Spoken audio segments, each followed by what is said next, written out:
We're so lucky to be joined by Avi Dabush, the CEO of Rabbis for Human Rights. So many of you will have heard and seen Avi when he was in Australia in April.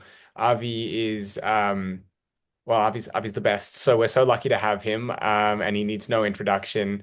Avi, thank you for being here. Thank you, Michael. Avi, I thought I would just start out by asking you if you could tell us a little bit. A lot of us got to hear from you, but some of us haven't. So where were you on October 7th a year ago, and how was that day for you? Yeah. So I was with my family in Kibbutz Nirim. It's a kibbutz on the border of Gaza, less than 2 kilometers from Khan Yunis. And actually, it was, as you know, it was Saturday, it was Simchat Torah, it was a holiday, but also it was the anniversary of the kibbutz. So we have like this holiday before, at the eve of October 6th. And then, as you know, it started on around 6:30, all the alarms, the rockets. In 5 minutes, we started to hear gun shooting inside the kibbutz. So the kibbutz is really near the border. So it was the first kibbutz in our area that the Hamas soldiers, the terrorists, came into. And after I ran into the house and closed all the electric windows and locked the door and took the cell phones and the charger and told everyone to be quiet, and we shut down all the lights and the air condition and so on. We started to hear the Arabic commands near our window, our shelter window. And it all started a very long day, even more than that. Totally, it was more than 30 hours till the army evacuated us on Sunday afternoon to Eilat. The first 8 hours, it was without any army, just praying and holding the handle of the door. But we survived. Not all of us survived, but me and my family, thanks God, survived. Thank you for sharing that, Avi. Yeah, we were yeah, we were thinking of you this whole past year, and so glad to have you here, and so glad to hear that you're okay. How are you doing 1 year on as we come to the anniversary now? So we still can go back to our home. It's still a war zone.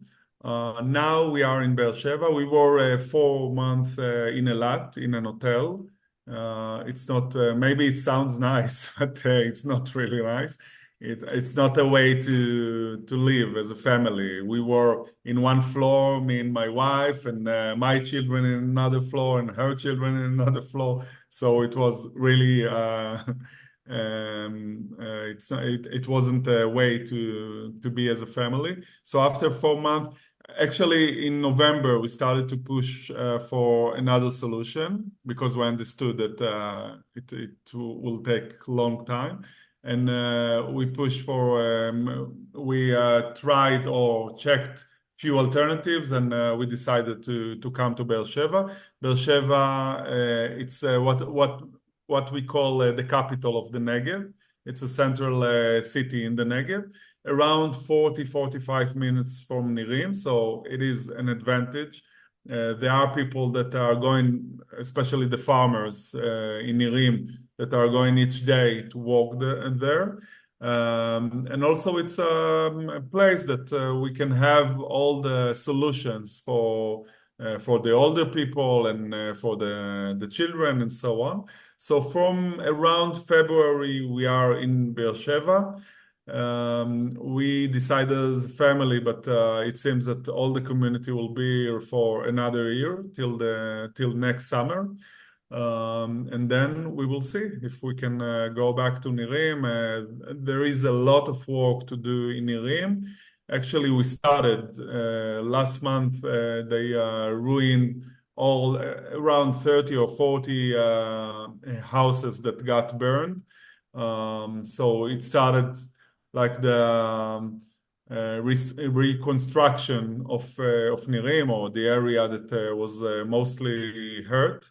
Our house also has some kind of a damage, not very big, but there are a lot of other houses with damages, and also the infrastructures in our neighborhood and the neighborhood that was near the fence and really suffered the most. So we have a lot of stations in order to go back to Nirim. We are in a place that is better than Elat in terms of geography, and it's a house, and we can be together, all the family. So this is one of the processes that we have to move through. So this is the place that we are now.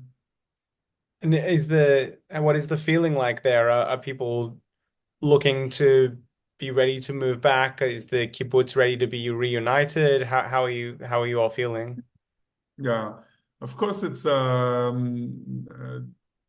different thoughts and feelings to each family and person, but generally, around 80% of the community is here in Beersheba. We started kind of a process of talking about going back and what do we feel and what is important for us. For example, I really love the fact that a lot of people are talking about the solidarity, especially towards Niroz. Niroz suffered more than us, and they are the neighboring kibbutz. It's 500 meters from Nirim. So they won't come back with us. It will take 3 years, maybe even more, for Niroz, because more than quarter of the community was murdered and taken hostages, and a lot of, as we know, more and more hostages got killed in Gaza, also from Nirim. Um, so most of the community is started to talk about going back. Of course, it depends on so many things that we still don't know right now. Starting with our security, we don't know what the situation will be when the army, the government will say, "Okay, now you can go back." But a lot of other questions about the area, the education. The area right now is really broken. You know, each time that I'm going to Nirim or to Sderot, to the area, you can feel it and see the destruction of that day or those days. And still, we have a war in Gaza, not in the way it was in the first days, but very big war.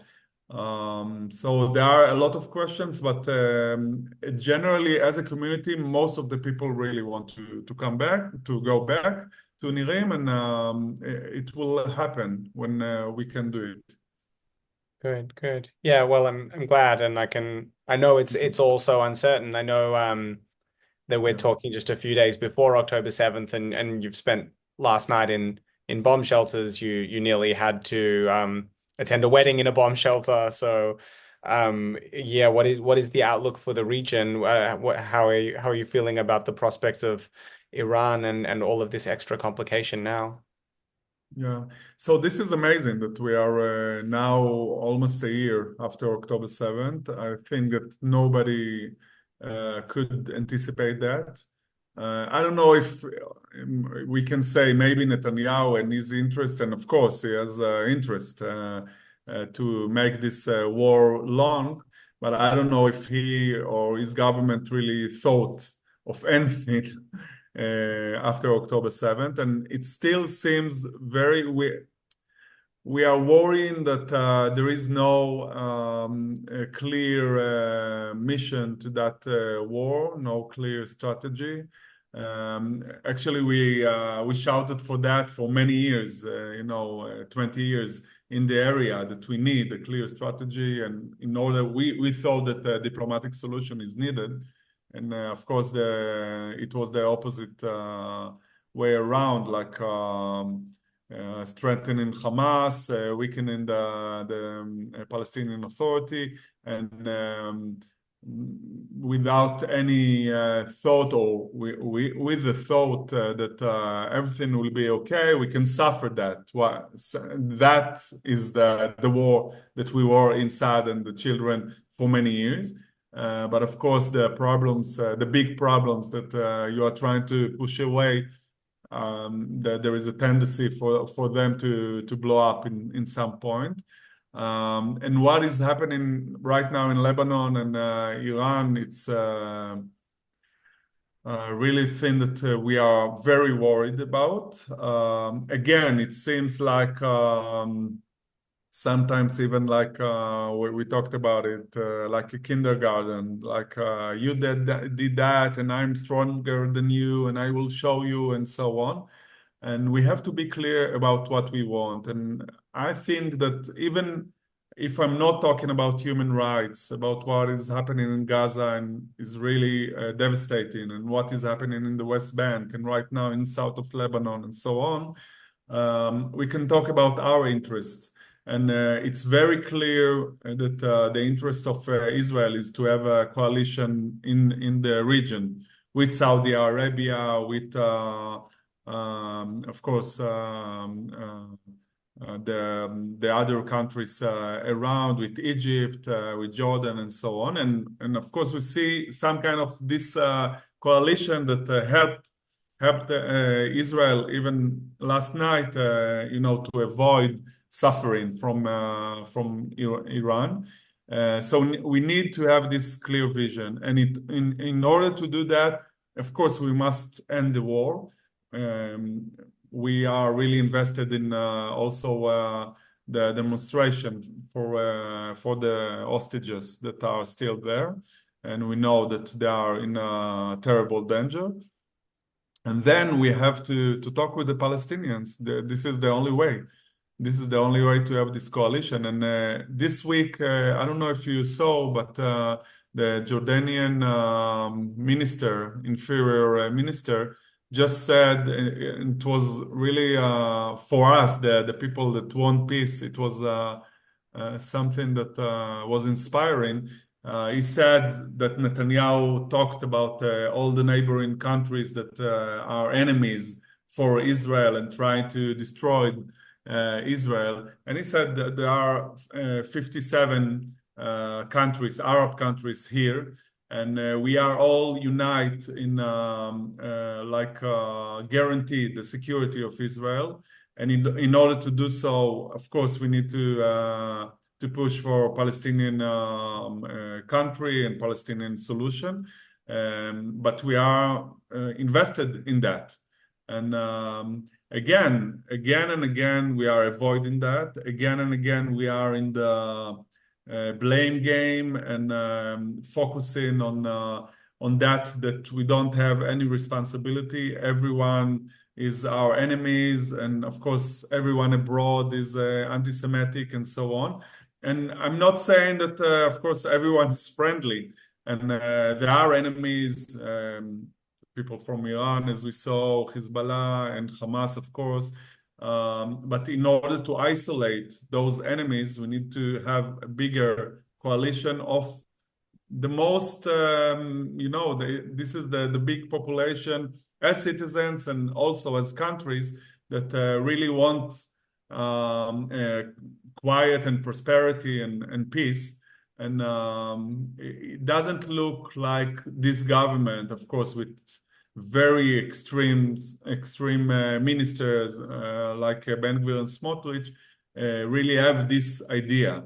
The whole idea, of course, I can't say this is the idea of the Likud. Like, of course, originally this is not the idea of the Likud, but this is the idea of Ben Gvir and Smotrich and very radical right-wing messianic religious streams that think that God is working for us, and as long and there will be war, it will be better because we can conquer and push away and bring settlements into Gaza, into Lebanon, into I don't know wherever, to Jordan and to Egypt and so on. So this is really dangerous, and we must avoid that, and we must block that. Avi, you're so right. I saw that. I was moved by that speech, that statement that the Jordanian foreign minister gave, and also by the support from civil society. I saw that Maozi Zinon responded, and he said, "You do have a Mhm. partner for peace. It might not be this Definitely. ultra right-wing government, but it's me, and it's people like me in Israeli civil society. It's people like you. So maybe you can tell us about the work of Rabbis for Human Rights right now." And all that they're doing so we can learn about the people who are the partners for peace right now on the ground. So, Rabbis for Human Rights, actually, from October 7th, we are doing so much more in the West Bank. It started with a very big humanitarian project. Again, we are not a humanitarian organization. We are a human rights organization, but the situation was so terrible, and our partners, the farmers, the mayors, the shepherds said, right now we need medical aid, right now we need food, so can you help us? And we did. But right now we are focusing again more in protective presence. We have coordinators, field coordinators all around, like in Nablus area, a Palestinian one in Awarta, and in the Jordan Valley area, another one in Mesafer Yatta and the South Hebron Hills, another one. And we are each week we are for 2, 3, sometimes 4 days with the communities, with the shepherds, with the farmers on the ground. Right now, actually, we are working very hard in order to start our olive harvest campaign. It should be starting on Thursday after Rosh Hashanah, before Yom Kippur. We hope that we can do it, of course, in this very terrible situation. You must understand that yesterday, when I was in the shelter, our Palestinian worker, Samir from Awarta, called me to ask if I'm okay. And of course, they were also on the ground, and there was rockets, and they don't have shelters. After he asked me, he said, you know that we don't have shelter in Awarta. I'm with my family. I have 2 little children and my wife outside in the road. We are just hoping that nothing will happen. And parts of the missiles were on his brother house. So we are, in a way, we all in the same in this very small area of Palestinians and Israelis suffering from the same people and governments, and I should say men that are fighting each other. Um, and we are really hope that those small things that we can do. I'm not talking right now about ending the occupation tomorrow or something like that, but I'm talking about fighting the violations of human rights. And again, with protective presence, be there, bring a lot of volunteers to the ground. I must say that one of the 6 people that were murdered like a month ago in Gaza was our volunteer, Carmel Gad from Be'eri. She used to come to each year. She used to come to the Olive Peak in the field in the Nablus area. So again, a lot of people really want to do something, and we hope that we can in this terrible situation. Wow. Yeah. I think there is nothing more representative of you and of people like you who are at NIF grantees in Israeli civil society who are Dafka doing more work than ever before to fight for peace and to build solidarity. It's the only message we can hear right now. It's what we need right now because I know that you know that there will be a day that will come where there will be peace, but I believe it more every time when I speak to you. So Toda, Avi. Maybe we can leave on an optimistic note like that. Can you tell us what are you holding on to for hope? What is giving you a vision of a better future right now? Yeah, so I must say about Rabbis for Human Rights, we talked about like the professional work of human rights, but we of course have the vision, the rabbinical vision and the Jewish vision of again of peace and justice and equality and so on. So this is really important because when I talked about the other people, unfortunately now in the government, they use the religion, they use for me very deep culture, Jewish culture, in order to harm and to promote Jewish supremacy and violence and so on. And I'm not saying it's the same phenomena, but as the Hamas, of course, using the Islam in order to do this kind of massacre that he did, and also harm their people, the Palestinians.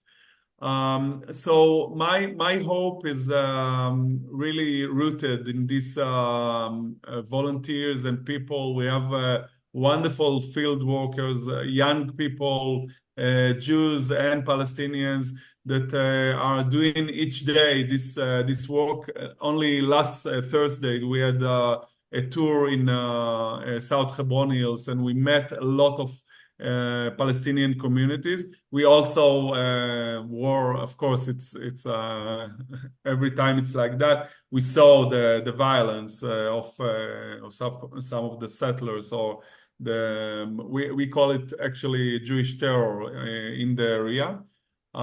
So my hope is that we as people, because we are the majority, people that really wants peace and believe in other human beings, we can be more vocal, we can be more courageous, we can be more persistent in order to win this fight, because this is in the basic place of the fight between good and bad, good and evil, like the old saying about the wolves, the bad wolf and the good wolf inside of us, that we should feed the good wolf.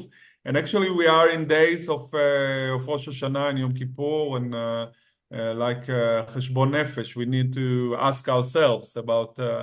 In Judaism, we are talking about Yetzer Hara. So again, we have kind of equal forces inside of us of good and evil, and we must choose. And I hope and I pray, and we are doing whatever we can in order for us as human beings and families and communities, and also as a nation and the Israeli society, to choose good, to choose actually in the values of the Declaration of Independence, to be in peace with our neighboring countries, to be part of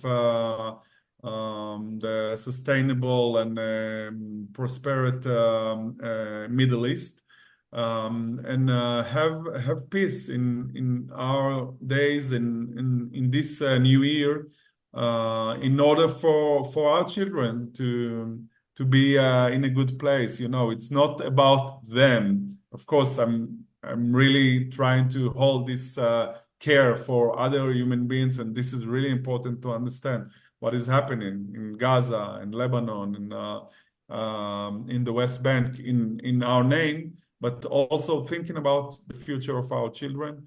And a lot of people here saying that they want a boring year after this very, very crazy year. So maybe it won't be like that, we know, but less exciting and better year, I hope I and hope pray. so too, Avi. I only hope it's more exciting because it's a peace deal, and that's the most Yeah, exciting thing that we get. definitely. So may there be a Definitely. ceasefire deal, a hostage deal, and no more war. Um, Amen, amen. Avi, thank you so much. We really appreciate you being on, and it's always great to have you. So thank you. Thank you. Shana Tova. That's